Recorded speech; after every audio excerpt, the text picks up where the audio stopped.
Vellur government school കെട്ടിടത്തിനു മുന്നിൽ സ്വകാര്യ വ്യക്തി വേലി കെട്ടിയതായി പരാതി. ഇതേ തുടർന്ന് സ്കൂളിലെ LP, UP, പ്രീ പ്രൈമറി വിഭാഗങ്ങളും കഞ്ഞിപ്പുരയും പ്രവർത്തിക്കുന്ന കെട്ടിടത്തിലേക്ക് വിദ്യാർത്ഥികൾക്ക് പ്രവേശിക്കുവാൻ കഴിയാത്ത സ്ഥിതിയാണെന്ന് PTA ഭാരവാഹികളും പ്രവർത്തകരും പറയുന്നു. ആഘോഷങ്ങൾ വലുതോ ചെറുതോ ആകട്ടെ, അതിന് സ്വർണ്ണ തിളക്കമേകാൻ ഗോൾഡ് കിങ് ഉണ്ട്. Gold king, the trust with quality. Main junction, Uppala.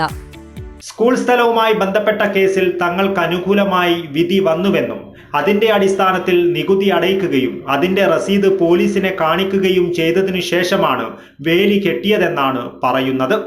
1947 കടമ്പലിത്തായ എന്ന സാമൂഹ്യ വിദ്യാഭ്യാസ പ്രവർത്തകനായിരുന്ന ആൾ സ്കൂൾ സ്ഥാപിക്കുന്നതിന് സർക്കാരിന് നൽകിയ സ്ഥലമാണിത്. അദ്ദേഹത്തിന്റെ മരണശേഷം സ്കൂളിന് നൽകിയ സ്ഥലത്തേക്കാൾ കൂടുതൽ സ്ഥലം സ്കൂളിന്റെ കൈവശമുണ്ടെന്നും അത് തിരിച്ചു നൽകണമെന്നും ആവശ്യപ്പെട്ട് അദ്ദേഹത്തിന്റെ സഹോദരന്റെ മക്കൾ കോടതിയെ സമീപിച്ചിരുന്നു.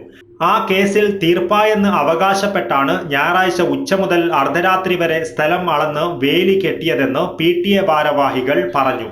ഇപ്പോഴത്തെ അവസ്ഥയിൽ സ്കൂളിലെ LP, UP, പ്രീ പ്രൈമറി വിഭാഗങ്ങളും കഞ്ഞിപ്പുരയും പ്രവർത്തിക്കുന്ന കെട്ടിടത്തിലേക്ക് വിദ്യാർത്ഥികൾക്ക് പ്രവേശിക്കുവാൻ കഴിയാത്ത സ്ഥിതിയാണെന്ന് PTA ഭാരവാഹികളും പ്രവർത്തകരും അറിയിച്ചു. ഇത് സംബന്ധിച്ച് PTA ഇന്നലെ തന്നെ പോലീസിനെ അറിയിച്ചിരുന്നുവെന്നും പറയുന്നു. പരാതിയുടെ അടിസ്ഥാനത്തിൽ പോലീസ് സ്ഥലത്തെത്തിയെങ്കിലും സ്ഥലത്തിന്റെ നികുതി രസീത് എതിർകക്ഷികളുടെ കയ്യിലുണ്ടെന്നും വീണ്ടും സർവേ നടത്തി സ്കൂൾ സ്ഥലം കയ്യേറിയിട്ടുണ്ടെങ്കിൽ വേലി എടുത്തുകളഞ്ഞ് നടപടിയെടുക്കുമെന്നും അറിയിച്ചതായി അവർ പറഞ്ഞു. സംഭവത്തിൽ ഹെഡ്മാസ്റ്ററും അധ്യാപകരും ജില്ലാ പഞ്ചായത്ത് പ്രസിഡന്റിനും ജില്ലാ കളക്ടർക്കും വിദ്യാഭ്യാസ വകുപ്പ് അധികൃതർക്കും പരാതി നൽകുവാനുള്ള ഒരുക്കത്തിലാണ്. News bureau, Kasaragod.